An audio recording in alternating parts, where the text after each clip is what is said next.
Stroke આવે ત્યારે દરેક મિનિટ બહુ મહત્વની હોય છે, પણ સાચી સફર તો એના પછીથી શરૂ થાય છે. Hi, this is doctor Prachi Bhansali, your physiotherapist, અને આજે આપણે વાત કરીએ સ્ટ્રોક વિશે અને ફિઝિયોથેરાપી કેવી રીતે આવા લોકોને ફરીથી સ્વસ્થ અને સ્વતંત્ર બનવામાં મદદરૂપ બની શકે છે.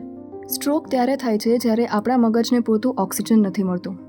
સૌથી સામાન્ય કારણ છે બ્લડ વેસલ્સ અટકાવ એટલે કે બ્લોકેજ. ઘણીવાર લોહીના ગાંઠ એટલે કે બ્લડ ક્લોટ સંકોચિત રક્તવાહિનીમાં અટકાઈ જાય છે. જ્યારે બ્લડ વેસલ બ્લોક થઈ જાય છે ત્યારે લોહી આગળ જઈ શકતું નથી અને ઓક્સિજન મગજ સુધી નથી પહોંચતું.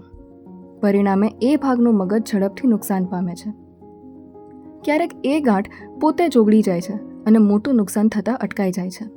એને જ ટ્રાન્સિયન્ટ ઇસ્કેમિક અટેક એટલે કે TIA કે જેને મિની સ્ટ્રોક પણ કહે છે. પણ જો કોઈને TIA થયો હોય તો પણ તરત હોસ્પિટલ જવું જોઈએ, કારણ કે એ મોટા સ્ટ્રોકની ચેતવણી હોઈ શકે છે. હવે સ્ટ્રોક ઓળખવાની નિશાનીઓ શું છે?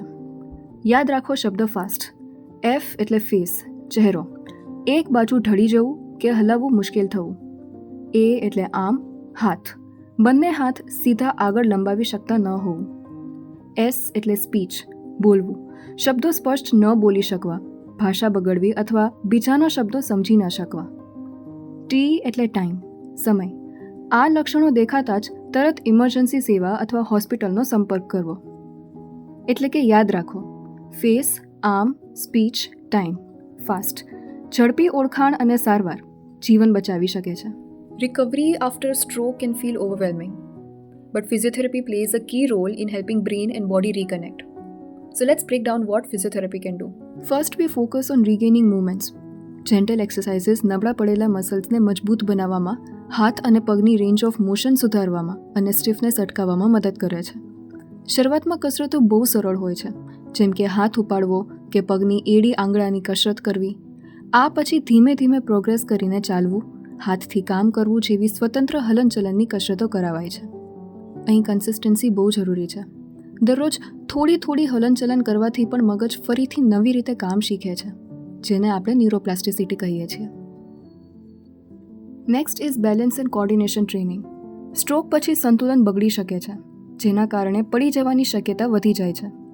ફિઝિયોથેરાપિસ્ટ ટાર્ગેટેડ એક્સરસાઇઝીસ કરાવે છે, જેનાથી પોસ્ચર એટલે કે ઊભા બેઠા રહેવાની રીત સુધરે છે, શરીરનું વજન બરાબર ફેરવવામાં મદદ મળે છે અને સેફલી ચાલવું શીખાવે છે.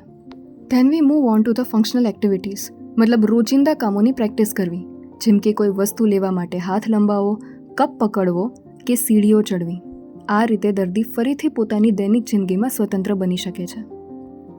કેટલાક કેસીસમાં ખાસ સાધનોનો ઉપયોગ થાય છે, જેમ કે ઇલેક્ટ્રિકલ સ્ટિમ્યુલેશન કે રેસિસ્ટન્સ બેન્ડ્સ નબળા પડેલા મસલ્સને ફરીથી સક્રિય કરવામાં મદદ કરે છે. એ જ રીતે મિરર કે વિઝ્યુઅલ ફીડબેક જેવી ટેકનિક્સ માણસને પોતાના હલનચલનને જોઈને ફરીથી સાચી રીતે શીખવામાં મદદ કરે છે.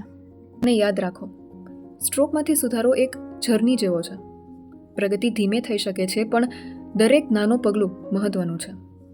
અને ફિઝિયોથેરાપી ફક્ત કસરતો વિશે નથી, તે આત્મવિશ્વાસ પાછો લાવવા, સ્વતંત્રતા ફરી મેળવવા અને એક નવી આશા જગાવવા માટે છે.